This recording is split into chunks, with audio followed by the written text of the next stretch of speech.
Welcome students. Topic का नाम है यंग्स एक्सपेरिमेंट और बड़ा ही इंटरेस्टिंग टॉपिक है और ये एक ऐसा टॉपिक है जिससे सबसे ज्यादा क्वेश्चन फ्रेम हुए आज तक महाराष्ट्र सीईटी में।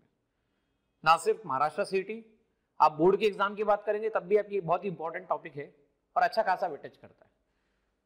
ना सिर्फ महाराष्ट्र सीईटी और बोर्ड, आप जेडब्ल्यू मेंस की बात करें, नेट की बात करें, हर जगह पे इसका कंसेप्ट काम आता है और एप्लीकेशन पूछे जाते हैं। आखिर क्यों इतना इंपॉर्टेंट है एक्सपेरिमेंट, उसका कारण देखिए क्या है। 1801 में थॉमस सिंह ने डेमोन्स्ट्रेट किया था कि लाइट वेव इंटरफेरेंस शो करती है, जो कि हम पिछला टॉपिक इंटरफेरेंस का देख चुके हैं। उसने ऐसा बताया था कि जो लाइट वेव का इंटरफेरेंस पैटर्न है, जिस समय उसने सनलाइट की मदद से ये पैटर्न जब ऑब्टेन किया था तो कलर्ड था और उतना प्रॉपर नहीं था। बाद में जब उसने स्टेडी इंटरफेरेंस पैटर्न ऑब्टेन करना चाहा तो उसने सनलाइट के प्लेस पर लाइट को मोनोक्रोमेटिक लाइट से रिप्लेस किया और टू पिन होल्स को वर्टिकल एडजस्टेबल स्लिट की मदद से रिप्लेस करते हुए आगे एक्सपेरिमेंट को प्रॉपर परफॉर्म किया। देखिए सनलाइट मतलब containing 7 colours, 7 colours, that means polychromatic light. Polychromatic light जिसमें एक से ज्यादा वेवलेंथ एग्जिस्ट करती है। बाद में जब इसे सिंगल वेवलेंथ या सिंगल कलर से रिप्लेस किया गया, मतलब सनलाइट के प्लेस में मोनोक्रोमेटिक वेवलेंथ मतलब सिंगल कलर कंटेनिंग, तो पैटर्न काफी प्रॉपर ऑब्टेन हुए। इसका इंपॉर्टेंस क्या था? ये वो एक एक्सपेरिमेंट था जिसने ये कंफर्म किया था कि लाइट वेव नेचर की होती है, क्योंकि वेव की प्रॉपर्टी इंटरफेरेंस होती है, चाहे वो किसी भी टाइप की वेव हो, चाहे वो ट्रांसवर्स हो, लॉन्गिट्यूडनल हो, मैकेनिकल हो, नॉन मैकेनिकल हो, मैटर वेव्स हो, कोई भी हो, इंटरफेरेंस शो करेगी। इसने प्रूव किया कि लाइट वेव नेचर की होती है। ये वेवलेंथ डिटरमाइन करने के लिए भी प्रयोग हुई। बाद में इसमें जो एक्सप्रेशन डेराइव हुए इससे लैम्डा में निकाला गया। देखिए इसमें होता क्या है, इसमें एक सोर्स है ना, सोर्स को या तो कॉन्वेक्स लेंस लगाकर, जो भी सोर्स है, पैरेलल लाइन ऑब्टेन की गई और उस पैरेलल लाइन को दो स्लिट्स S1 और S2 से पास किया गया। एक सोर्स लाइट एमिट की गई, कॉन्वेक्स लेंस लगाया और कॉन्वेक्स लेंस के फोकस पे सोर्स को रखा गया। ऐसा करने पर, फोकस पे रखने पर light parallel to principal axis जाती है। पैरेलल टू प्रिंसिपल एक्सिस जब ये सोर्स S1 S2 से पास हुई तो यहां पर इंटरफेरेंस पैटर्न ऑब्टेन हुआ। इंटरफेरेंस पैटर्न ऑब्टेन होने से आप ये देख सकते हैं, जहां पर मैं सेंटर वाला पार्ट बता रहा हूं आपको, जहां पर मैक्स लिखा हुआ है, इसे मैं येलो कलर से बता रहा हूं, ये ब्राइट और इसके पास में आपको ये दिख रहा है डार्क, फिर से ब्राइट, फिर से डार्क, फिर से डार्क, ये ब्राइट, फिर से डार्क। तो alternate bright dark, alternate bright dark. इससे पहले मैंने आपसे डिस्कस किया था कि जब भी अल्टरनेट एनर्जी का डिस्ट्रीब्यूशन होता है, इस पैटर्न को इंटरफेरेंस कहा जाता है। देखिए यहां पर मैं डायग्राम आपके सामने शो कर रहा हूं और इसका फिर पूरा डेरिवेशन में बोर्ड पे डिस्कस करने वाला हूं कि किस तरह से डिस्कशन होगा। यहां देखिएगा, यहां पर पहला सोर्स है S1 है ना, दूसरा सोर्स है S2, दोनों के बीच का जो डिस्टेंस है D को क्या कहा गया है? Slit width. और ये देखिए ये स्क्रीन रखी हुई D डिस्टेंस पर, तो ये स्क्रीन रखी गई है D डिस्टेंस पर है ना, तो D डिस्टेंस पर रखी गई स्क्रीन और स्लिट, ये दोनों एग्जिस्ट करती है। अब देखिए क्या हुआ, S1 से लाइट पास हुई, पॉइंट P पर पहुंची, S2 से लाइट पास हुई, पॉइंट P पर पहुंची। तो जिस पॉइंट पर पहुंची वहां पर वेव्स के पहुंचने से एनर्जी डिस्ट्रीब्यूशन होना शुरू हुआ। और ये मैं पहले भी डिस्कस कर चुका हूं कि जब पाथ लेंथ की बात करें तो यहां देख के आप देखो, देख के खुद बताओ, दोनों में से कौन सा पाथ आपको बड़ा नजर आता है? ये है S2P, एक पाथ ये रहा S2P और एक पाथ है आपके पास में S1P। तो दोनों में से कौन सा पाथ आपको बड़ा नजर आता है? तो जहां तक मैं देख पा रहा हूं यहां पर आपको S2P बड़ा नजर आ रहा है और S1P छोटा नजर आ रहा है। तो हम ये कहते हैं दोनों के पाथ में डिफरेंस है, एक बड़ा एक छोटा है, तो पाथ डिफरेंस क्रिएट होगा। पाथ डिफरेंस क्रिएट होगा तो फेज डिफरेंस होगा, फेज डिफरेंस होगा तो इंटरफेरेंस में डिफरेंट फेज की वैल्यूज के लिए डिफरेंट इंटेंसिटीज मिलेगी। तो हम यही लोकेशन पहले निकालेंगे, यही पूरा के पूरा डेरिवेशन हम देखेंगे और उसके बाद हम इसके स्पेशल केसेस देखते जाएंगे। स्टूडेंट्स, सारे केसेस देखने के बाद में महाराष्ट्र सीईटी के क्वेश्चन मैं आपको सजेस्ट करूंगा कि आप डेफिनेटली ट्राई करें। ये क्वेश्चन जो मैं आपसे भी शेयर करूंगा, ये क्वेश्चन ट्राई करने के बाद में आप इसका सॉल्यूशन प्लेलिस्ट में जाकर देख सकते हैं, प्रीवियस ईयर महाराष्ट्र सीईटी। हालांकि इस लेक्चर के बाद में आपको क्रैश कोर्स का जो लेक्चर मिलने वाला है स्टूडेंट्स, कौन सा लेक्चर? क्रैश कोर्स का लेक्चर। उस क्रैश कोर्स के लेक्चर में सारे क्वेश्चंस टॉपिक वाइज सॉल्व मिलेंगे और यही थ्योरी जो मैं आपके सामने में डिस्कस कर रहा हूं, इसके मेन पॉइंट्स हम लोग डिस्कस करते चलेंगे। तो ये सारे अटेम्प्ट भी करना है और क्रैश कोर्स का लेक्चर भी आपको वर्कआउट करना है ताकि आपका पूरा ब्रीफ रिवीजन हो जाए। देखिए students, young double slit experiment में 2 स्लिट है आपके पास में, S1 और S2। यहां से वेव ट्रेवल हुई, यहां से वेव ट्रेवल हुई, दोनों वेव इस पॉइंट पर पहुंची, ठीक है। अब हम यहाँ पे देख पा रहे हैं इजीली कि ये जो पाथ है S2P ये बड़ा है S2P और S1P छोटा है। तो पाथ डिफरेंस की बात करें तो that will become S2P minus S1P, ठीक है। ये हो गया पाथ डिफरेंस का वैल्यू। अब होता ऐसा है कि हमें ये पाथ डिफरेंस निकालना है क्योंकि हम जानते हैं पॉइंट P पर 2 टाइप के इंटरफेरेंस होंगे, एक होगा कंस्ट्रक्टिव, दूसरा होगा डिस्ट्रक्टिव। तो पाथ डिफरेंस अगर मिला तो आसानी से निकाला जा सकता है। अब इसमें नोटिसेबल बात ये है कि जो D होता है वो मिलीमीटर के ऑर्डर का होता है ना, और जो ये कैपिटल D होता है सेंटीमीटर के ऑर्डर में होता है। मिलीमीटर आप समझ सकते हैं, मिलीमीटर मतलब क्या, सेंटीमीटर का 10वां हिस्सा, बहुत छोटा। कहने को ये बहुत बड़ा है लेकिन ये सेंटीमीटर का छोटा हिस्सा है इसलिए बहुत छोटा होगा। मतलब आप ये कह सकते हो कि ये वाला पॉइंट और ये वाला पॉइंट, अब सोचो ये सेंटीमीटर में आ गया आपके पास में, सेंटीमीटर में, और पॉइंट पे ये रहा, तो देखिए ये तो डिस्टेंस लगभग बराबर ही होगी। मतलब क्या, S1P और S2P, S1P और S2P दोनों क्या हो गई, लगभग बराबर हो गई, क्योंकि मिलीमीटर वाली बात हो रही है और ये पॉइंट यहां पर इंटरफेरेंस हो रहा है। तो ये नोटिसेबल पॉइंट कि हमें चाहिए कैसे भी करके S2P की वैल्यू और S1P की वैल्यू। तो हमारे पास में देखिए हमने क्या किया, यहां से पैरेलल लाइन ड्रॉ की, S1 S1 dash, S2 S2 dash, central point हो, यहां से यहां तक का डिस्टेंस। तो आप देखो ध्यान से, S1 S1 dash, S2 S2 dash बराबर S1 S1 dash, S2 S2 dash, ये आपके पास में दोनों कैपिटल D है। अब हम बात करें S1 S2, दोनों के बीच का डिस्टेंस जो है स्मॉल d है। अब देखो सेंट्रल पॉइंट ये ले लिया तो S1 डैश O ये d/2 है। वापस से देखो S2 डैश O, ये भी बात करें हम तो ये भी d/2 आपके पास अवेलेबल है। हमने सेंटर से इसकी लोकेशन ले ली y। तो चलिए आइए सबसे पहले ट्रायंगल में देखते हैं। S1 S1 डैश और P ट्रायंगल में देखिए, S1 in triangle, S1 S1 dash and P triangle. ये देखो ध्यान से, S1 S1 dash P triangle आपको जो दिख रहा है ये राइट एंगल ट्रायंगल है, इसमें S1P हाइपोटेनियस है। तो मैं सीधा लिख पाऊंगा S1P का whole square equal to S1 S1 dash, S1 S1 dash का square plus P S1 dash का स्क्वायर। नाउ S1P स्क्वायर, तो S1P स्क्वायर हमें निकालना है, ठीक है students. Now S1 S1 dash, S1 S1 dash की वैल्यू d स्क्वायर है। अब चेक करो, यहां से यहां तक y है, ये डिस्टेंस आपके पास में d/2 है, अगेन ये डिस्टेंस d/2 है। तो ये अगर y है, ये d/2 है, तो ये कितना आ जाएगा, y माइनस d/2। तो हम ये कह सकते हैं this will be y minus d/2 का होल स्क्वायर, S1P स्क्वायर। ये आ गई इक्वेशन नंबर फर्स्ट। अब इक्वेशन नंबर सेकंड की बात करते हैं। अब देखिए बाय ट्रायंगल, कौन सा वाला ट्रायंगल, S2P और S2 डैश, S2P और S2 डैश, इस ट्रायंगल की हम बात करते हैं।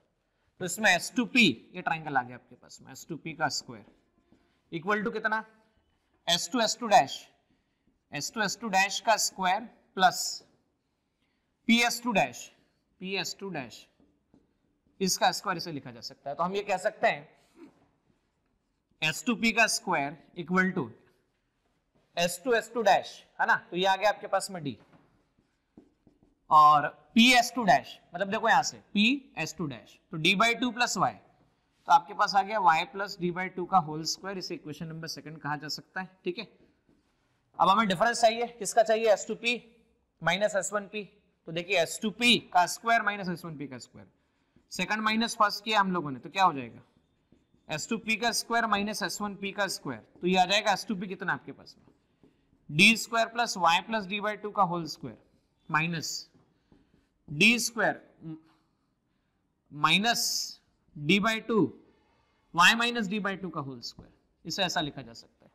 Now plus d square minus d square cancel, S2P square minus S1P square, y plus d/2 का whole square minus y minus d/2 का होल स्क्वायर। तो ये आगे आ चुका है आपके पास में a प्लस b का whole square minus a minus b का होल स्क्वायर। इसे लिखते हैं आप 4ab। क्या लिखा जाता है स्टूडेंट्स, 4ab। तो हम लिख सकते हैं S2P का स्क्वायर माइनस S1P का स्क्वायर, ये आ चुका है आपके पास में 4ab, मतलब a की वैल्यू y, ठीक है।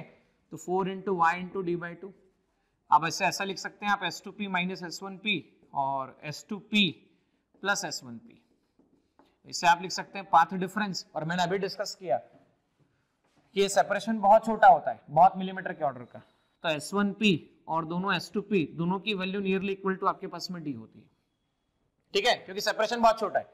मैंने फिर से कहा है कि मान लो ये S1 है, ये S2 है और ये मिड पॉइंट और यहाँ पर हमें निकालना, तो यहाँ से ज्वाइन करोगे तो यहाँ से ज्वाइन करने पे तो दोनों वैल्यू सेम ही होगी लगभग, तो हम ये कह सकते हैं this will be D plus D, ठीक है। नाउ 2 2 जा 4, 2YD आपके पास में होता है। अब ये हो गया आपके पास में 2YD, D प्लस D कितना हुआ, D plus D capital 2D, 2YD, 2 से 2 कैंसिल हो गया, तो डेल्टा एक्स पाथ डिफरेंस आ गया आपके पास में YD upon capital D। So this is the expression of path difference जिसकी हमें तलाश थी, हमें मिल चुका है। अब पाथ डिफरेंस दो तरह के होते हैं इंटरफेरेंस के मुताबिक, मतलब अगर कंस्ट्रक्टिव इंटरफेरेंस हो तो n लैम्डा और डिस्ट्रक्टिव है तो क्या 2n प्लस 1 लैम्डा बाय 2 और 2n माइनस 1 लैम्डा बाय 2, दोनों की मदद से हम अलग अलग एक्सप्रेशन निकालने वाले हैं। देखिए स्टूडेंट्स, यहां पर हम बात कर रहे हैं कंस्ट्रक्टिव इंटरफेरेंस की, कंस्ट्रक्टिव इंटरफेरेंस। अगर डेल्टा एक्स एन लैम्डा हो, y small d capital D, तो कंस्ट्रक्टिव इंटरफेरेंस होगा।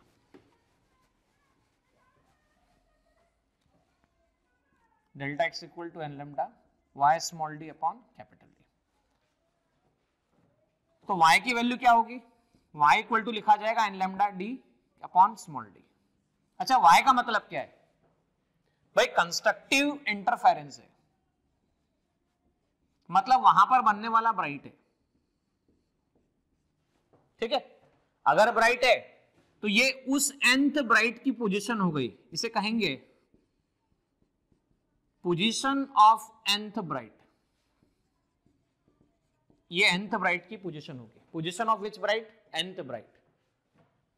n जैसे n की वैल्यू 1 रखो फर्स्ट ब्राइट, n की वैल्यू 2 रखो सेकंड ब्राइट, n की वैल्यू 3 रखो थर्ड ब्राइट। तो जैसे जैसे डिफरेंस आता जाएगा n की वैल्यू बदलेगी, पोजीशन ऑफ ब्राइट बदलती जाएगी। अब देखिए, अगर डिस्ट्रक्टिव इंटरफेरेंस होता है, फॉर डिस्ट्रक्टिव इंटरफेरेंस, तो डिस्ट्रक्टिव इंटरफेरेंस के केस में क्या होता था, पाथ डिफरेंस को आप एक्सप्रेस करते थे 2n प्लस 1 लैम्डा बाय 2 और 2n माइनस 1 लैम्डा बाय 2। कई बच्चों के मन में सवाल आता है कि सर 2n प्लस 1 कब यूज करा जाए। n की वैल्यू जब 0 से शुरू करो और ये कब यूज किया जाए, जब n की वैल्यू कहां से शुरू करो, 1 से 2 3 4 इस तरह से। तो भाई डेल्टा एक्स क्या लिखते हैं आप, y small d upon capital D. Position of nth dark बोल सकते हैं, डिस्ट्रक्टिव इंटरफेरेंस में ब्राइट नहीं मिलता, डार्क मिलता है, डार्क क्योंकि डिस्ट्रक्टिव इंटरफेरेंस है। आप इसे लिख सकते हैं yn small d upon capital D 2n plus 1 lambda bye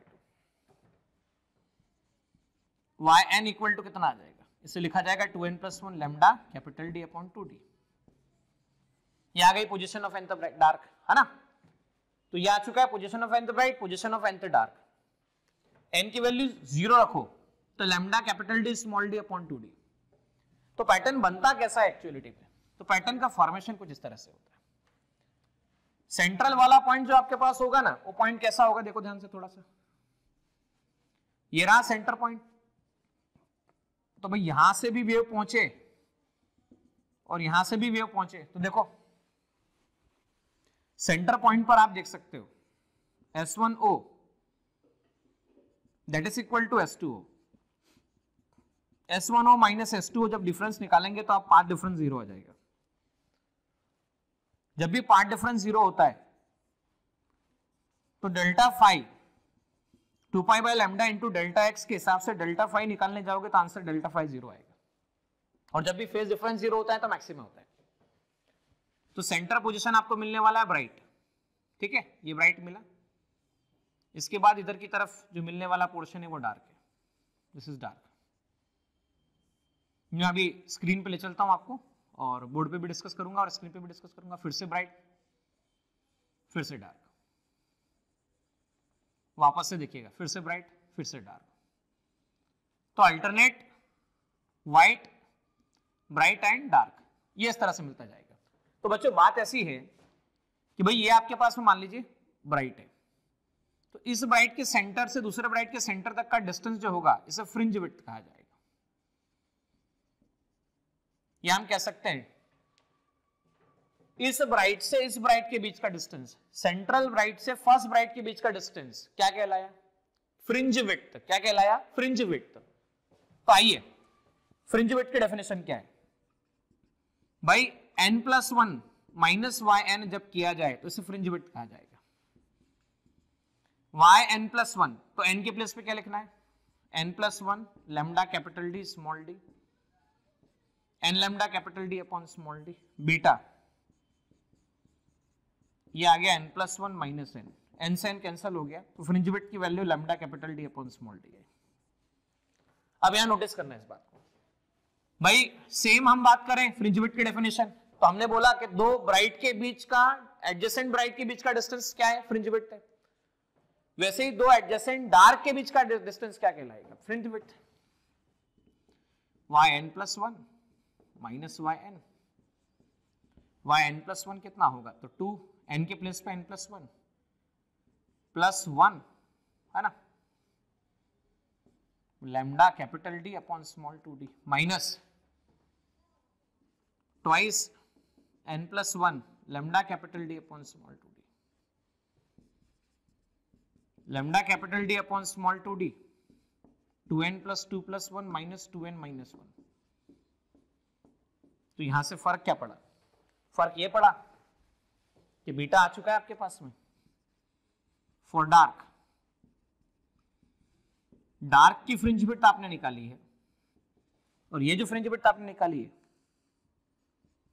ये ब्राइट की फ्रिंज विड्थ निकाली है। Twice lambda capital D upon D, lambda capital D upon small d, तो ये आ गया lambda capital D upon small d। मतलब एक बात देखने को मिली आपको, यहां पर भी lambda capital D upon small d है, यहां पर भी lambda capital D upon small d, तो दोनों के लिए क्या सेम नजर आ रहा है? सर बोले दोनों के लिए सेम वैल्यू मिल रही है। सेम वैल्यू मिल रही है मतलब जितना ब्राइट है उतना ही डार्क है, मतलब ब्राइट की फ्रिंज विड्थ और डार्क की फ्रिंज विड्थ दोनों सेम होती है। The fringe width of bright and fringe width of dark will be same. चलिए स्क्रीन की तरफ चलिए और कुछ बातें और लर्न की। देखिए स्टूडेंट्स, हमने बोर्ड पे एक्सपेरिमेंट को समझा। अब यहाँ डायग्राम को देखिए, थोड़ा ऑब्जर्व कीजिए। यहाँ स्लिट S1 है, S2 है, इससे पैटर्न ऑब्जर्व हो रहा है। सेंटर वाला पैटर्न देखो आप एक बार वापस से, मैक्सिमा मतलब ब्राइट, मिनिमा मतलब डार्क, वापस मैक्सिमम मतलब ब्राइट और मिनिमा मतलब डार्क, डार्क फिर से ब्राइट फिर से डार्क। तो बात कैसी है पता है? बात है कि फ्रिंज विड्थ इक्वल आ गई आपके सामने, अभी मैंने चर्चा की, और हमने ये भी सीख लिया कि फ्रिंज विड्थ किन किन बातों पर डिपेंड करती है। थोड़ा सा एक बार समराइज फास्ट कर लेते हैं भाई। 5 डिफरेंस का एक्सप्रेशन मैंने जो आपको बताया फिलहाल, ये आपको डायरेक्ट याद होना चाहिए, डायरेक्ट याद होना चाहिए। मतलब महाराष्ट्र सीटी जेडबल मेंस नीट की तैयारी कर रहे हो, डायरेक्ट लर्न होना चाहिए। ये जैसे ही होता है तो अभी हमने सीखा कि एन लैम्डा मतलब कंस्ट्रक्टिव इंटरफेरेंस। 5 डिफरेंस अगर मिनिमा हो तो मैंने बोला था 2n-1 या 2n+1 दोनों यूज करते हैं, तो ये निकाला जा सकता है। फ्रिंज विड्थ का एक्सप्रेशन अभी आपके सामने बताया कि किन बातों पर डिपेंड करता है।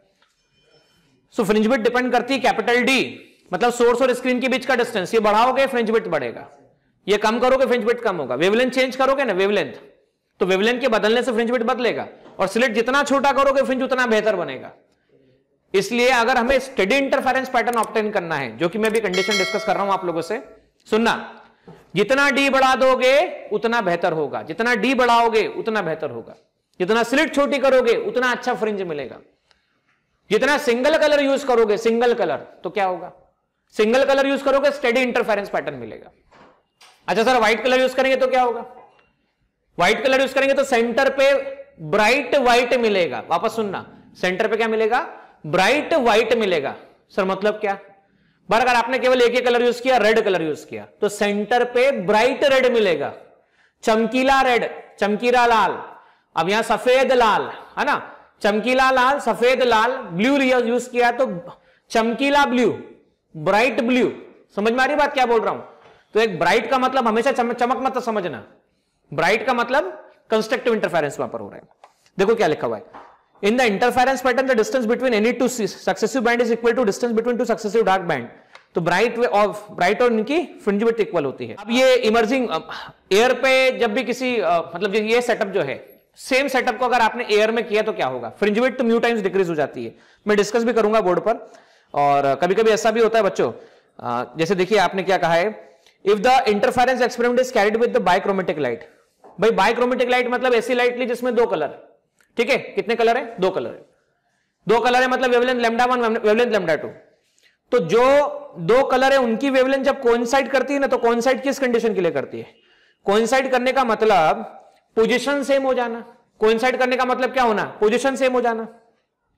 मतलब x n1 into beta n+1 into b2 दोनों की फ्रिंज विड्थ, मैं समझाता हूं, इसका बोर्ड पर चल के समझाऊंगा, ये बात तो आपको पूरी अच्छे समझ में आएगी। n1 lambda plus n+1 lambda 2, ये बात आप अभी जस्ट डिस्कस करूंगा मैं बोर्ड पर आप लोगों से। भाई अगर हमने क्या कर दिया, हमने डबल स्लिट एक्सपेरिमेंट में किसी भी एक स्लिट में से एक लाइट जाने को रोक दिया, है ना, दो स्लिट थी, तो दो स्लिट में से देखो क्या हुआ, ये मान लीजिए पहली स्लिट है, इसमें से लाइट जा रही थी, ठीक है, हमने क्या किया, दूसरी स्लिट पे कुछ इस तरह से अटैचमेंट कर दिया कि लाइट जाने नहीं दे रहे, तो पता क्या होगा, इंटरफेरेंस नहीं होगा, लाइट जरूर पास होगी, एक स्लिट से लाइट पास होगी, लाइट होगी मतलब ब्राइट होगा, ब्राइट होगा लेकिन इंटरफेरेंस नहीं होगा। इंटरफेरेंस नहीं होगा मतलब अल्टरनेट डार्क और ब्राइट नहीं मिलने वाला। तो देखो क्या मतलब है इसका, in double slit experiment if one of the slit is covered then the D there is a bright light and no interference pattern is obtain on the screen. अब देखिए क्या होता है, कभी कभी फ्रिंज की जो शिफ्टिंग होती है वो इस बात से आप समझ सकते हो। देखिए स्टूडेंट, यहां पर हम एक और कंडीशन डिस्कस कर रहे हैं। भाई ये S1 है, S2 है, विड्थ दोनों के बीच का D है, स्क्रीन और इसके बीच का डिस्टेंस कैपिटल D है। S1 से लाइट ट्रेवल करते हुए जा रही थी, मैं इसको एरो से बताता हूं, ये देखो। तो हमने क्या किया, S1 से जब लाइट ट्रेवल करते हुए पॉइंट P पर जा रही थी, तो इसके पाथ में एक स्लैब रख दिया, स्लैब रखा जिसकी थिकनेस T है, जिसका रिफ्रैक्टिव इंडेक्स म्यू है। तो बेटा इसका डेरिवेशन फिलहाल हमारे जरूरत की चीज नहीं है, और इतना सिर्फ याद रखना है आपको, जिससे आप चाहे नीट का क्वेश्चन सॉल्व करें, महाराष्ट्र सीईटी करें या जेडब्ल्यू मेंस का करें, तीनों क्वेश्चन आपके सॉल्व हो जाएंगे। तो इसमें क्या होता है, इंटरफेरेंस पैटर्न जो रहता है, जैसे सेंटर वाला जो आपको मिला था वो ब्राइट मिला था, उसके बाद में अल्टरनेट ब्राइट डार्क इस तरह से मिलते गए थे, ये देखिए पैटर्न। तो ये जो पैटर्न होता है ना, ये जो पैटर्न आपको दिख रहा है, ये पूरा पैटर्न, ये पूरा पैटर्न शिफ्ट होता है। ये पूरा पैटर्न क्या होता है, शिफ्ट होता है। कैसे शिफ्ट होता है देखिएगा ध्यान से, उसकी शिफ्टिंग कैसे दी जाती है। देखिए क्या बोला गया, if the thin transparent sheet of the thickness T and refractive index mu is introduced in the path of one of the interfering beams, the optical path will increases by mu minus 1 into T। आपको ये समझना है कि optical path जो होगा वो path बढ़ जाएगा, जिसके कारण से क्या होगा, पोजीशन में चेंजेस आएगा, और वो जो चेंजेस होगा डेल्टा S, या वो जो चेंज होगा पोजीशन में चेंज, पहले जहां फ्रिंज बन रही थी, जैसे मान लो S1 S2 से लाइट पास हुई, फ्रिंज बना, तो पूरा के पूरा फ्रिंज पैटर्न शिफ्ट होगा, ऐसा शिफ्ट होगा फ्रिंज पैटर्न, है ना। आप फ्रिंज पैटर्न शिफ्ट हुआ तो शिफ्टिंग कितने से आएगी, तो शिफ्टिंग आएगी capital D small d, capital D upon small d mu minus 1। और capital D upon small d mu minus 1 को आप और भी लिख सकते हैं, जिससे मैं आपको एंगुलर फ्रिंज विड्थ के बारे में भी डिस्कस करूंगा कि capital D upon small d को बीटा अपॉन लैम्डा कैसे लिखा जा सकता है। और नंबर ऑफ फ्रिंजेस कितनी बनेगी, कितनी शिफ्ट होगी, ये भी काउंट किया जा सकता है, जिसे capital N equal to mu minus 1 T upon lambda से बताया जाता है। अब ये कैसे आया, चलिए इंतजार कीजिए और बोर्ड पर आइए थोड़ी सी देर में। ये इसके बाद हम ये भी सब चर्चा करने वाले हैं बोर्ड पर, कि भाई चाहे आप ऊपर रखो, मतलब ऊपर थिकनेस शीट इंट्रोड्यूस करो या नीचे करो, पैटर्न शिफ्ट होना ही होना है। अब देखिए, ये प्रैक्टिकली ऑब्जर्व किया गया है कि जो इंटेंसिटी होती है लाइट की, है ना, वो स्क्वायर ऑफ एम्पलीट्यूड के डायरेक्टली प्रोपोर्शनल होती है, स्क्वायर ऑफ एम्पलीट्यूड के डायरेक्टली प्रोपोर्शनल होती है, और वो स्लिट विड्थ के डायरेक्टली प्रोपोर्शनल होती है, वो एरिया के भी डायरेक्टली प्रोपोर्शनल होती है। देखिए कैसे, intensity directly proportional to A1 and A2। A1 क्या है, area of first slit, A2 क्या है, एरिया ऑफ सेकंड स्लिट। हम ये भी जानते हैं, देखिए ये भी हम लोगों ने सीखा हुआ है। क्या सीखा हुआ है, देखिए कि भाई पहले स्लिट की विड्थ मान लो W1, दूसरे स्लिट की विड्थ मान लो W2। स्लिट विड्थ मतलब वो जो चौड़ाई है जहां से लाइट एंटर कर रहा है, तो पहले के W1 दूसरे के W2, तो I1 अपॉन I2। अच्छा, I1 अपॉन I2 को क्या लिखते हैं, A1 square upon A2 square. मतलब W1 अपॉन W2 को क्या लिखा जा सकता है, A1 square upon A2 square लिखा जा सकता है। मतलब जो रेशो इंटेंसिटी का होगा वही रेशो स्लिट विड्थ का होगा, और वही रेशो स्क्वायर ऑफ एम्पलीट्यूड का रेशो होगा। ये बात जरूर ध्यान रखें स्टूडेंट्स। देखिए इंटरफेरेंस जो होता है ये वेव फिनोमेना होता है, मतलब कोई भी टाइप की वेव हो, सभी टाइप की वेव इंटरफेरेंस शो करती है, मैंने पहले भी डिस्कस किया था, चाहे मैकेनिकल हो, नॉन मैकेनिकल हो, ट्रांसवर्स हो, लॉन्गिट्यूडनल हो। तो इंटरफेरेंस के लिए एक कंडीशन होती है कि लाइट कोहेरेंट होना चाहिए। क्या होना चाहिए? कोहेरेंट होना चाहिए। अब ये कोहेरेंट वर्ड क्या है? तो कोहेरेंट वर्ड का मतलब होता है जब लाइट का एम्पलीट्यूड सेम हो, कांस्टेंट फेस हो, फ्रीक्वेंसी सेम हो, कांस्टेंट फेस डिफरेंस हो या फेस डिफरेंस जीरो हो, तो ऐसे सोर्स को हम क्या कहेंगे? कोहेरेंट सोर्स कहेंगे। देखिए अभी हमने क्या देखा, ब्राइटनेस है और डार्क है, तो जहां ब्राइटनेस है उसे क्या कहा जाता है? जहां मैक्सिमम इंटेंसिटी होती है उसे एंटी नोडल लाइंस कहा जाता है, और जहां पर मिनिमम इंटेंसिटी होती है उसे नोडल लाइन कहा जाता है। आपको याद होगा नोड और एंटी नोड मैंने जब पढ़ाया था वेव मोशन, तो वेव मोशन में कहा था पॉइंट ऑफ मैक्सिमम डिस्प्लेसमेंट को हमने क्या कहा था? एंटी नोड, और पॉइंट ऑफ मिनिमम डिस्प्लेसमेंट को हमने क्या कहा था? तो नोड कहा था। ये याद है ना आप लोगों को? तो यहां मैक्सिमम इंटेंसिटी एंटी नोड और मिनिमम इंटेंसिटी मतलब नोड, और जो शेप होता है फ्रिंज पैटर्न का वो इस बात पर डिपेंड करता है कि होल की साइज कैसी है और किस डायरेक्शन से पैटर्न को ऑब्जर्व किया जा सकता है। देखिए इंटेंसिटी के सारे केसेस में आप लोगों से चर्चा कर चुका हूं पहले भी कि भाई अगर ये फेज डिफरेंस 0 होता है तो मैक्सिमम इंटेंसिटी होती है, और अगर फेज डिफरेंस पाई होता है तो मिनिमम इंटेंसिटी होती है। और मैक्सिमम इंटेंसिटी का फॉर्मूला हम पहले भी देख चुके हैं, I maximum equal to A1 + A2 square, I minimum A1 - A2 का स्क्वायर।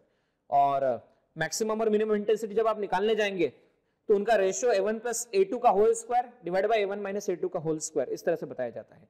इस पर बेस्ड बहुत सारे क्वेश्चन अभी हम सॉल्व करने वाले हैं। तो पहले हम कुछ बातें बोर्ड पर डिस्कस करेंगे, और बोर्ड पर डिस्कस करने के बाद फिर हम ये सारे क्वेश्चन वर्कआउट करना। देखिए स्टूडेंट, यहाँ पर फ्रिंज विड्थ का एक्सप्रेशन निकाला हम लोगों ने, अब उसके फैक्टर पे बात करते हैं, lambda capital D upon small d। मैंने पहला पॉइंट डिस्कस किया, वेवलेंथ पे डिपेंड होता है।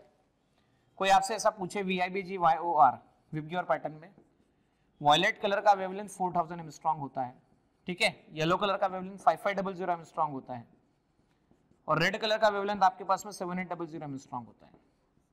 सबसे ज्यादा रेड, येलो, उसके बाद वॉयलेट। तो आपसे पूछा जाए फ्रिंज विड्थ सबसे ज्यादा बड़ी किसकी होगी?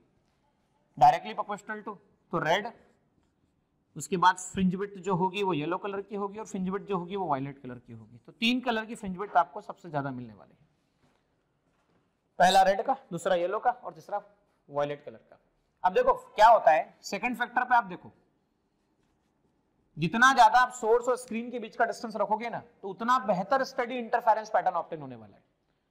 मतलब मोनोक्रोमेटिक लाइट यूज करो, पैटर्न इंटरफेरेंस स्टडी ऑब्टेन होगा। स्टडी मतलब एक जैसा होगा, alternate dark bright, dark bright, dark bright. जितना ज्यादा स्क्रीन और इसके बीच का डिस्टेंस रख पाओगे उतना बेहतर पैटर्न ऑब्टेन होगा। थर्ड नंबर पॉइंट आप चेक करो, स्लिट विड्थ जितनी छोटी रखोगे, स्लिट विड्थ जितनी छोटी रखोगे फ्रिंज विड्थ उतनी बड़ी मिलेगी, और जितनी बड़ी रखोगे उतनी छोटी मिलेगी। मतलब क्या? इसलिए जो साइज लिया जाता है, ये जो ऑर्डर लिया जाता है ना S1 और S2 के बीच का डिस्टेंस, वो मिलीमीटर के ऑर्डर का होता है।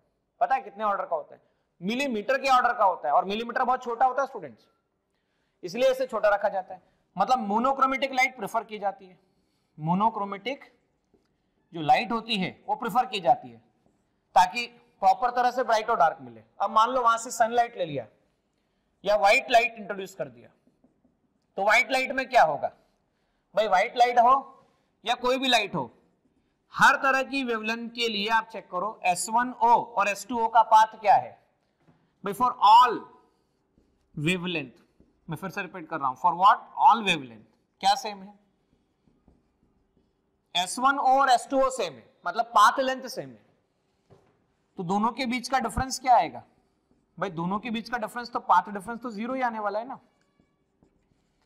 और अगर पाथ डिफरेंस 0 आ गया ना, तो पता है आपको क्या होता है? Phase difference delta phi equal to K into delta x, मतलब 0 आ गया। फेज डिफरेंस आया तो इंटेंसिटी का एक्सप्रेशन याद करो, I1 + I2 twice √I1 √I2 cos 0 +1।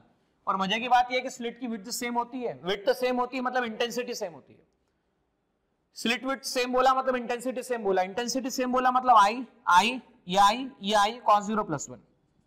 तो ये आ गया I + I 2I + 2I, कितना आंसर आया? 4I। मतलब अगर किसी ने कह दिया सेंट्रल मैक्सिमा है तो कितनी इंटेंसिटी होती है? तो 4 टाइम्स I होती है, 4 टाइम्स I होती है। तो कभी कभी क्या होता है एग्जाम में क्वेश्चन सॉल्व करते वक्त आपको डायरेक्ट ये बोलता है कि सेंटर पे मैक्सिमा बना है और उसकी इंटेंसिटी इतनी गिवन है, तो IR की वैल्यू हम कह सकते हैं 4I। ठीक है स्टूडेंट्स, तो इसलिए इंटेंसिटी मैक्सिमम मिलती है सेंटर पर और ये ध्यान रखिए कोई भी कलर हो, सब कलर के लिए पाथ डिफरेंस सेम होता है, 0 होता है। मतलब सारे 7 के 7 कलर जब पास होंगे, व्हाइट लाइट का मतलब 7 कलर, विबग्योर पूरा पास होगा। तो जब विबग्योर मिल जाता है तो व्हाइट लाइट बनती है। तो सातों के सातों कलर सेंटर पे जाएंगे, तो सेंटर पे क्या मिलता है, सेंटर पे व्हाइट लाइट में व्हाइट ब्राइट मिलता है। वापस सुनना, व्हाइट ब्राइट मिलता है, मतलब ब्राइट, व्हाइट मतलब सफेद, ब्राइट मतलब चमकीला, मतलब सफेद चमक मिलेगी आपको। अब अगर मान लो रेड लेते तो क्या मिलती थी, लाल चमक मिलती थी, मतलब ब्राइटनेस, लाइट जो मिलती थी रेड कलर की मिलती थी, पर यहां पर व्हाइट कलर मिलेगा आपको, व्हाइट कलर 7 कलर्स। अब देखो क्या होता है, जब आप इसे एक्सपेरिमेंट को वाटर में कैरी करते हो, तो वाटर में कैरी करने का मतलब क्या हुआ, पानी के अंदर ले गए तो रिफ्रैक्टिव इंडेक्स आप जानते हैं 1 μ2 इक्वल टू कितना होता है, μ2 by μ1, v1 by v2, lambda 1 upon lambda 2।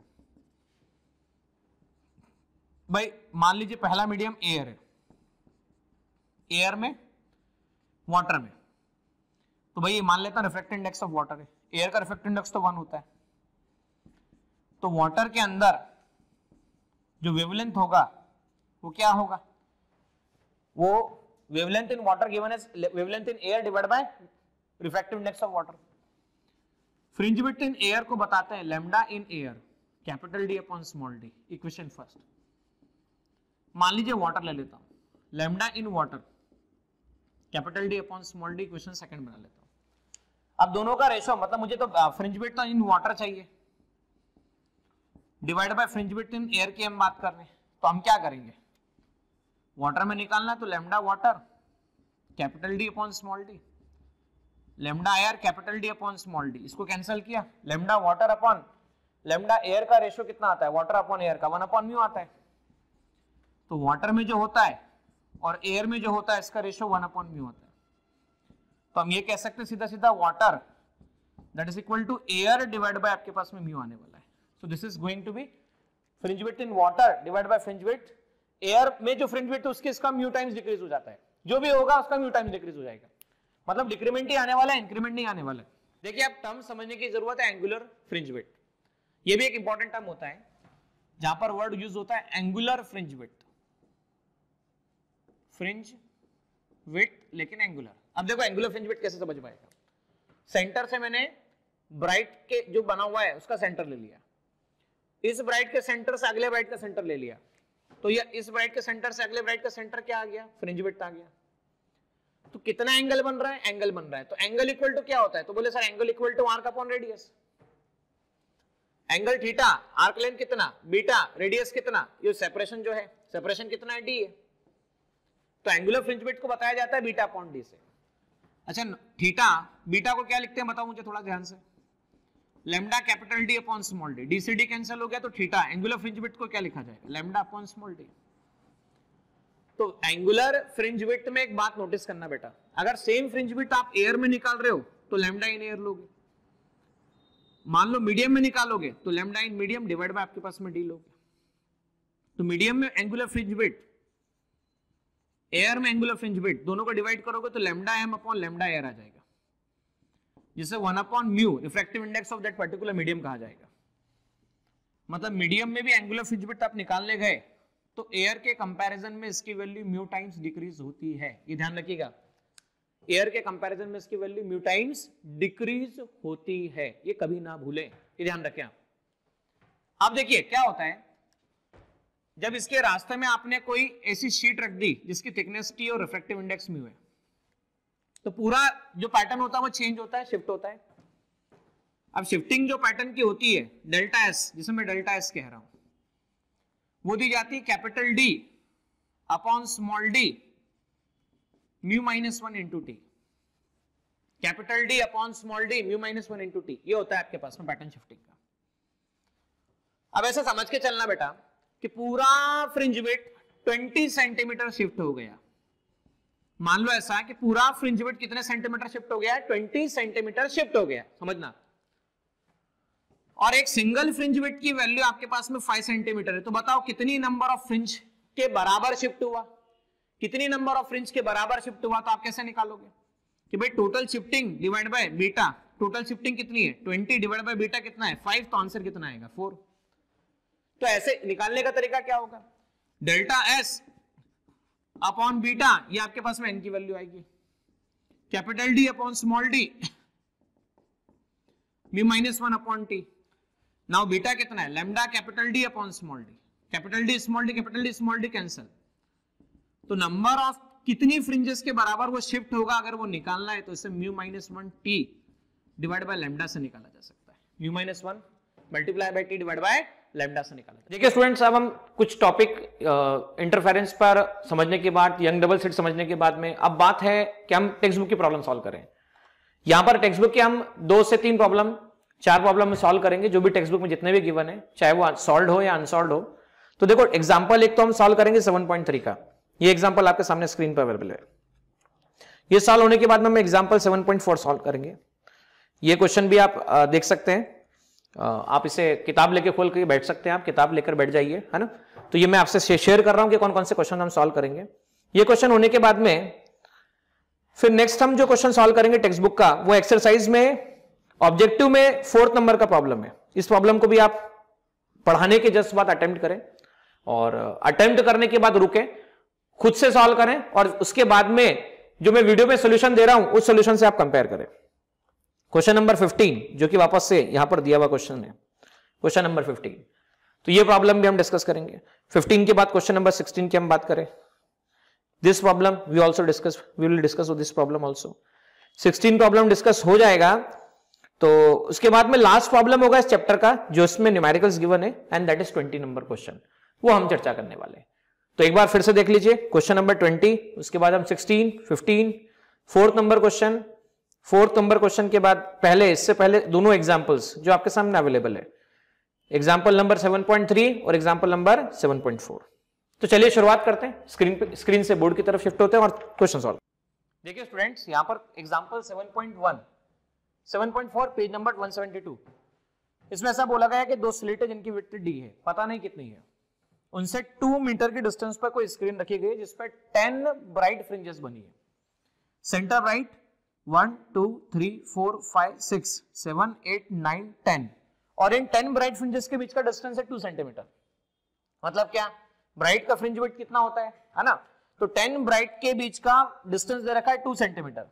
ये डिस्टेंस दे रखा है सोर्स और स्क्रीन के बीच का डिस्टेंस कैपिटल डी 2 मीटर। आपको बताना है डी की वैल्यू कितनी होगी, what will be the value of D. तो हम जानते हैं कि एक ब्राइट फ्रिंज का विड्थ जो होता है lambda capital D upon small d होता है, तो 10 ब्राइट फ्रिंज का distance 10 multiply by this fringe width equal to 2 centimeter. Centimeter को मीटर में चेंज किया, 10 को नीचे भेजा, फ्रिंज विड्थ तो ब्राइट आ गई 2 × 10⁻³ डी की वैल्यू निकालनी, तो beta air lambda capital D upon small d से डी को निकाला जा सकता है। 1 एंगस्ट्रॉम को आपने कन्वर्ट किया -10 में, -3 ऊपर ले गए, +5 +3 कर दिया, 5500 था तो 10⁻² कर दिया, +3 +2 कितना आया, +5, -5, इसको सॉल्व किया आपने, 5.5 माइक्रोमीटर आता है। माइक्रोमीटर को चेंज करके आप लिखना चाहे तो सेंटीमीटर में। देखिए students, question number example 7.4 page number 172, question क्या समझा देता हूं पहले। आपको 2 सोर्स गिवन है, सेंट्रल ब्राइट के पास में ऊपर की तरफ और नीचे की तरफ 2 पॉइंट है। मान लीजिए पॉइंट ए है, तो सेंट्रल पॉइंट ए है, तो सेंटर ब्राइट से ऊपर की तरफ है, ठीक है, तो ये y है, और ये सेंटर ब्राइट से नीचे की तरफ है, तो ये y भी है। ओके स्टूडेंट्स, तो जब S1 से लाइट A पर पहुंचेगी और S2 से लाइट A पर पहुंचेगी, तो डेफिनेटली पाथ बड़ा कौन सा है, तो S2A का पाथ बड़ा होगा और S1A का पाथ छोटा होगा। इंटरफेरेंस हो गया। तो अब ये जो पाथ डिफरेंस है S2A और S1A दोनों में पाथ डिफरेंस है, तो देखो ये पाथ डिफरेंस जो है ना, जिसे मैं कह चुका था डायरेक्ट लर्न कर लेना, y small d upon capital D, y small d upon capital D, तो y मतलब क्या, पोजीशन या लोकेशन ऑफ ए पॉइंट। तो देखो पोजीशन और लोकेशन ऑफ ए पॉइंट, ये 0.0075 मिलीमीटर दे रखा है, मिलीमीटर मतलब 10⁻³ meter. Now similarly central right के इस तरफ मतलब पॉइंट बी, क्या दे रखा है आपको दे रखा है सेंट्रल राइट के इस तरफ कि भाई S1B को और S2B को ऑब्जर्व करो, ये S1B है और ये S2B है, तो बड़ा कौन सा है, तो ये S1B बड़ा है, छोटा कौन सा है, तो S2B छोटा है। तो इनका जो पाथ डिफरेंस दे रखा है वो देखो, S1B बड़ा S2B छोटा। अब location y small d upon capital D, y small d upon capital D, तो y किसकी लोकेशन, तो पॉइंट B की लोकेशन, लोकेशन ऑफ B। तो ए और बी में टोटल डिस्टेंस क्या दे रखी है, ये लोकेशन आपको दे रखी है। तो अगर वेवलेंथ लैम्डा 6000 यूज करें तो आपको निकालना है कि नंबर ऑफ ब्राइट और नंबर ऑफ डार्क फ्रिंज कितनी होगी। तो देखो सिंपल बात समझना बच्चों, भाई वाई ए और वाई बी, तो सेंटर के पास सेंट्रल ब्राइट होगा तो इसके पास में डार्क होगा, फिर डार्क होगा, फिर ब्राइट होगा, फिर डार्क होगा, फिर ब्राइट होगा, फिर डार्क होगा, फिर ब्राइट होगा, इस तरह से ब्राइट डार्क का अरेंजमेंट होता रहेगा। तो टोटल ब्राइट और टोटल डार्क मिलके वाई प्लस वाई बी हो जाएगा। भाई जितनी भी ब्राइट बने जितनी भी डार्क बने, टोटल ब्राइट और टोटल डार्क मिलकर वाई प्लस वाई बी होगा। तो हम कह सकते हैं कि भाई y plus y b equal to ये ऐड किया मिलीमीटर में, तो ब्राइट फ्रिंज विड्थ और डार्क फ्रिंज विड्थ दोनों का सम ऐसे भी होगा। तो भाई जितना ब्राइट का विड्थ होता है उतना ही डार्क का होता है, अभी तक हमने देखा है। वीडियो के स्टार्टिंग में भी आप देख चुके हो, fringe width of bright and fringe width of dark दोनों सेम आई थी। अब जब ब्राइट और डार्क की फ्रिंज विड्थ सेम है अगर, है ना, तो मैं कह सकता हूं कि भाई टोटल डिस्टेंस को अगर सिंगल फ्रिंज विड्थ से डिवाइड कर देता हूं तो टोटल नंबर ऑफ फ्रिंज मिल जाएगी। Total number of fringe, total dark bright नहीं, टोटल नंबर ऑफ फ्रिंज, जो कि डार्क और ब्राइट का कॉम्बिनेशन होगी। तो टोटल डिस्टेंस थी, इन दोनों को ऐड किया 0.075, 0.015, 0.009, capital D small d 10 to the power -3 आता है। अभी -3 क्यों लिखा, तो मिलीमीटर को लिख दिया 10 टू द पावर -3 में। अब देखो सिंगल फ्रिंज विड्थ कितना होता है, तो lambda capital D upon small D, lambda capital D upon small d, capital D small D cancel, 6000 angstrom. तो 6000 एंगस्ट्रॉम देखो यार आपके पास में 6000 एंगस्ट्रॉम को कन्वर्ट किया -3, 0.09, इसका -3 और -3 -6 हुआ, इसका -7 हुआ, क्योंकि +3 -10 +7 होगा। तो हम इसे ऊपर लिख सकते हैं 3/2 multiply by 10 divide by 2, n15 आया। अच्छा n15 का मतलब क्या है, n15 का मतलब क्या है कि भाई n15 का मीनिंग ये हुआ, मैंने एक सिंगल फ्रिंज विड्थ से डिवाइड किया। समझना ध्यान से, मैंने किससे डिवाइड किया, या तो ब्राइट लेके डिवाइड किया या डार्क लेके डिवाइड किया। या तो मैंने क्या लेके डिवाइड किया, ब्राइट, या तो क्या लेके डिवाइड किया, डार्क। तो मैंने लिया सिंगल फ्रिंज विड्थ, तो या तो ब्राइट लिया या डार्क लिया। तो भाई ब्राइट कब दिखता है, जैसे देखिए ये ब्राइट कब दिखा, जब इसके आसपास में डार्क होगा। तो मतलब अगर मैंने ये जो रिजल्ट निकाला नंबर ऑफ फ्रिंज का, ये नंबर ऑफ व्हाइट या नंबर ऑफ ब्राइट कह सकता हूं मैं, नंबर ऑफ क्या कह सकता हूं मैं, ब्राइट कह सकता हूं। समझना, ब्राइट 15 है। तो भाई एक ब्राइट कब दिखता है, जब दो डार्क होते हैं। एक ब्राइट कब जब दिखता है, जब दो डार्क होते हैं। दो ब्राइट कब दिख रहे हैं, जब तीन डार्क हो रहे हैं। जब तीन ब्राइट कब दिख रहे हैं, वन सेंट्रल, तो सब दोनों में कॉमन आएगा। समझना ध्यान से, सेंटर कॉमन है, सेंटर कॉमन है। अब ये कॉमन आ गया, इसको कॉमन लिख दिया, तो सेंटर तो सबके लिए कॉमन है। अब मुझे बताइएगा, सेंटर अगर कॉमन है, सेंट्रल ब्राइट को अगर काउंट दोनों साइड में किया जाएगा तो दोनों साइड में किया जाएगा, इसलिए हम इसे हटा देते हैं। अब भाई अगर मान लीजिए सेंटर ब्राइट को और इसको पकड़ के देखा जाए, तो सेंटर ब्राइट और इसको पकड़ के देखा जाए तो एक डार्क मिल रहा है। सेंटर ब्राइट और इसको पकड़ के देखा जाए तो एक डार्क मिल रहा है, पर सेंटर तो इसके साथ भी, ऊपर वाले के साथ भी यूज हो रहा है, नीचे वाले के साथ में भी यूज हो रहा है। तो इसका मीनिंग क्या निकला, इसका मीनिंग ये निकला कि जो सेंट्रल ब्राइट फ्रिंज है, कौन सी ब्राइट फ्रिंज है, सेंट्रल ब्राइट है, वो तो ऊपर भी और नीचे भी यूज होगी, इसलिए इसे एक बार काउंट करना पड़ेगा। तो अगर मान लीजिए मैंने डार्क लिया होता था 15, तो ब्राइट 14 होती थी, क्योंकि हमें एक ही बार काउंट करना है उसे। देखिए स्टूडेंट, क्वेश्चन को करने का एक और तरीका, सेम क्वेश्चन को करने का एक और तरीका, हमारे पास में अप्रोच ऐसा है कि हमें दो जो पॉइंट गिवन थे ए और बी, तो ए के लिए या बी के लिए जब भी आप पार्ट डिफरेंस की बात करते हैं तो पार्ट डिफरेंस दो तरह के पॉसिबल है, एन लैम्डा या 2n-1 लैम्डा बाय 2, जिससे आप 2n+1 लैम्डा बाय 2 भी लिख सकते हैं। तो अगर ये एन लैम्डा होता है तो ब्राइट होगा और ये होगा तो आपके पास में डार्क फॉर्म होगा। तो हमने क्या किया, पाथ डिफरेंस को वेवलेंथ से डिवाइड करके चेक किया। तो पहली बार ए के लिए 0.0075 मिलीमीटर, तो 75 और कन्वर्ट करने पे -7 आया, 75 डिवाइड बाय 6 करते हैं 12.5 आया। 12.5 को क्या लिख सकते हैं, 13-1/2। अब 13-1/2 लैम्डा मल्टीप्लाई कर दो तो 12.5 लैम्डा, इसे ऐसा भी लिख सकते हैं 13-1/2 लैम्डा, या ऐसा भी लिख सकते हैं। क्या लिख सकते हैं, 2 × 13 - लैम्डा बाय 2, तो 2 × 13, तो 13 बेसिकली व्हाट, n, तो n मतलब 13th डार्क बनेगा एक ही जगह पर।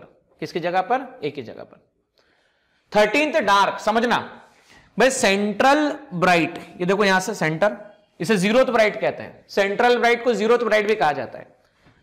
भाई इससे पहला डार्क, दूसरा डार्क, तीसरा डार्क, चौथा डार्क, पांचवा डार्क, छठा, सातवां, आठवां, नौवां, 10वां, 11वां, 12वां और 13वां, 13th डार्क।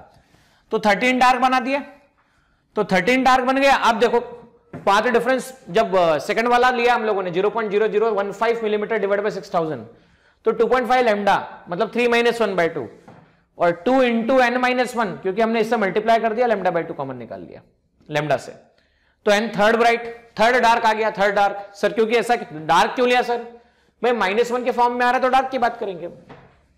तो first dark second dark third dark. अब देखो बेटा क्या बोला है, पहले और आखिरी को रेफरेंस मानते हुए फर्स्ट और लास्ट को रेफरेंस मानते हुए काउंटिंग चालू करते हैं कि भाई पहले और आखिरी के बीच में कितना है, क्योंकि ये तो ए पॉइंट है, यही ए पॉइंट है और यही बी पॉइंट है, तो भाई इनके बीच में कितना है, इनके बीच में तो देखो 1 2 3 4 5 6 7 8 9 10 11 12 खुद 12 ही आ गए तो हमने लिख दिया 12। सेंट्रल मान लो +1 1 2 फिर वापस 2 लिख दो, तो देखो 12 + 2 14 14 + 1 कितना आया 15 आया, तो ये आ गए 15 ब्राइट। अब देखो डार्क काउंट करते हैं, भाई ए और बी तो रेफरेंस है तो उनको काउंट नहीं किया जा सकता क्योंकि उन्हीं के होने से ब्राइट है, भाई डार्क है इसलिए उसके पास ब्राइट हम फील कर पा रहे है ना, डार्क है तो ब्राइट फील कर पा रहे। तो देखो इसको और इसको छोड़ के बात की जाए तो कितना हुआ 1 2 3 4 5 6 7 8 9 10 11 12 13 14, तो 14 डार्क बनते हैं 15 ब्राइट फ्रिंज बनते हैं। देखिए स्टूडेंट क्वेश्चन नंबर ऑब्जेक्टिव का फोर्थ एक्सरसाइज का ऑब्जेक्टिव का 4th नंबर का क्वेश्चन, मैक्सिमम और मिनिमम इंटेंसिटी दे रखा है और आपसे I1 I2 पूछा है। हमें ये बात अच्छे से पता है कि मैक्सिमम और मिनिमम इंटेंसिटी √I1 + √I2 का square divide by √I1 - I2 का स्क्वायर होती है। इससे आप 25:1 √I1 + √I2 का स्क्वायर √I1 - √I2 का स्क्वायर लिख सकते हैं। अंडर रूट लिया 5:1 √I1 - √I2 और इस तरह से क्रॉस मल्टीप्लाई करके सॉल्व करने पर आंसर I1/I2 9/4 निकल कर आता है। बड़े ध्यान से इसे करिएगा, उसके बाद वापस से एक बार चेक कीजिएगा। देखिए स्टूडेंट आपको क्वेश्चन का क्या बोला गया, एक्सरसाइज का 15 नंबर का क्वेश्चन है, लैम्डा गिवन है, नैनोमीटर को एंगस्ट्रॉम में 10 से मल्टीप्लाई करके चेंज करते हैं। उसने कहा है कि एंगुलर विड्थ जो है एयर के अंदर 0.20 है। जब आप इस पूरे सेटअप को पानी में डिप कर दोगे, मतलब ये carry out experiment carry out होगा किसके अंदर, वाटर के अंदर, तो क्या फर्क पड़ेगा बताओ वाटर में कितना होगा। तो हम अभी भी सीख चुके हैं थ्योरी के पार्ट में कि भाई वाटर में डिप करने पर म्यू टाइम्स डिक्रीमेंट आता है, तो 0.20 डिवाइड बाय 4/3 सॉल्व करने पर 0.015 ये इसका फाइनल आंसर हो। देखिए स्टूडेंट आपसे क्या कहा गया है, क्वेश्चन में कहा गया है कि आपको यंग डबल स्लिट में स्लिट के बीच का डिस्टेंस जो गिवन है, एक्सरसाइज का 60 नंबर का क्वेश्चन है, वो 100 टाइम्स ऑफ वेवलेंथ है और सोर्स और स्क्रीन के बीच का डिस्टेंस 50 सेंटीमीटर है। तो आपको एंगुलर सेपरेशन मतलब थीटा की वैल्यू निकालना है और थीटा की वैल्यू निकालने के बाद में दो मैक्सिमा के बीच की डिस्टेंस निकालना है। तो हम जानते हैं डिस्टेंस बिटवीन टू मैक्सिमा और distance between to minima that is called fringe width. तो हम जानते हैं थीटा एंगुलर सेपरेशन या एंगुलर फ्रिंज विड्थ को क्या कहा जाता है, beta upon D, lambda capital D upon D, lambda upon small D. तो लैम्डा कितना गिवन है, लैम्डा ही है लेकिन स्मॉल डी 100 लैम्डा है, तो लैम्डा कैंसिल 1/100 0.01 रेडियन आपके पास आ जाता है। अब आप और यहां से देख के बता सकते हो कि फ्रिंज विड्थ अगर निकालना हो तो beta theta multiply by capital D, तो theta multiply by capital D, तो थीटा कितना है तो 0.01, डी कितना है 50 सेंटीमीटर, सॉल्व करने पर आंसर 0.5 सेंटीमीटर आता है। देखिए स्टूडेंट यहां पर क्या कहा गया है, यहां पर कहा है कि आपके पास में YDSC है। YDSC का मतलब क्या होता है, यंग डबल स्लिट एक्सपेरिमेंट, ठीक है। इसमें सोर्स S1 है S2 है, सेंट्रल पॉइंट आपके पास में वो दे रखा है, पॉइंट P की हमने बात की है, यहां से वेव ट्रेवल करती है, यहां से वेव ट्रेवल करती है। तो इसमें ऐसा कहा है कि पहले वाले की जो इंटेंसिटी है दूसरे की डबल है, तो दूसरे का अगर I माना तो पहले का 2I हो जाएगा। तो फर्स्ट वाला I1 = 2I, तो I2 = आपके पास में I है, तो I1/I2 क्या लिखा जाएगा, तो I1/I2 आपके पास में 2:1 लिखा जाएगा। तो हमें ब्राइट और डार्क की इंटेंसिटी का रेशो चाहिए, तो ब्राइट और डार्क की इंटेंसिटी का मतलब क्या हुआ, मैक्सिमम और मिनिमम की, तो √I1 + √I2 upon √I1 - √I2 का होल स्क्वायर। √I2 कॉमन निकाल लिया ताकि हम I1/I2 के फॉर्म में एक्सप्रेस कर सकें, √2 + 1 डिवाइड बाय √2 - 1। अब रेशनलाइजेशन किया और रेशनलाइजेशन करके जब हमने देखा तो a² - b² बनता है, तो 2 - 1 बन जाता है 2 और √2 + 1 का होल स्क्वायर बनता है, तो a² + b² twice ab। Open up करते हैं, √2 का स्क्वायर 2 हो जाता है, 1 आता है, 2 √2 की वैल्यू 1.414, 2.856, 3.856 का स्क्वायर निकालते 34.2 2927 आता है, जिसकी वैल्यू नियरली इक्वल टू 34 है। देखिए क्वेश्चन 25, एक्सरसाइज का क्वेश्चन नंबर 25 आईडीएससी पे बेस्ड। इसने ऐसा कहा है distance between to consecutive bright, distance between to consecutive bright मतलब ब्राइट फ्रिंज विड्थ 0.32 मिलीमीटर है, जबकि वेवलेंथ जब हम वेवलेंथ लैम्डा 1 6000 एंगस्ट्रॉम यूज करते हैं, और जब वेवलेंथ चेंज करके 4800 एंगस्ट्रॉम कर दी जाए तो नया B2 क्या होगा और चेंज इन B क्या होगा। तो देखो हम ये बात जानते हैं अच्छे से कि बीटा की value lambda capital D upon small D दी जाती है, हमें डायरेक्ट चेंज निकालना है।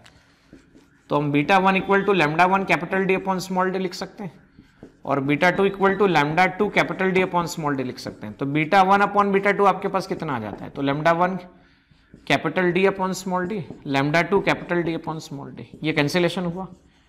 तो बीटा 1 अपॉन बीटा 2 की वैल्यू लैम्डा 1 अपॉन लैम्डा 2 आती है। अब हमें चेंज निकालना है, चेंज निकालना है इसका मतलब b1 माइनस b2, मतलब दोनों तरफ क्या कर दीजिए -1 सब्सट्रैक्ट कर दीजिए। इससे फर्क क्या पड़ेगा, फर्क ये पड़ेगा लैम्डा 1 अपॉन लैम्डा 2 -1।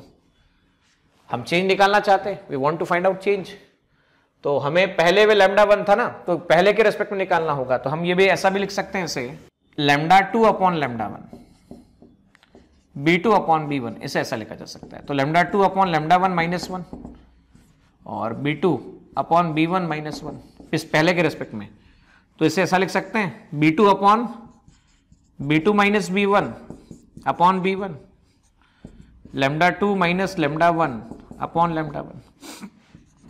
तो चेंज आ जाएगा आपके पास में change in wavelength upon lambda 1 into आपके पास में बीटा 1 जो पहले था। चेंज इन वेवलेंथ निकाल के चेक करते हैं, तो 6000 माइनस 400, तो ये आपके पास में 1200 आता है, 1200 दैट इज 1200 है ना। लैम्डा 1 मतलब शुरुआत में 6000 और शुरुआत में 0.32 दे रखा है। अब देखो इससे फर्क क्या पड़ा है, ये कैंसिलेशन हुआ, 12 डिवाइड बाई 65 आता है, तो 0.32 डिवाइड बाई 5 मिलीमीटर, तो आप इसे क्या लिख सकते हो 0.06 है ना। अब 4 मिलीमीटर, तो 0.064 मिलीमीटर ये आपका फाइनल आंसर।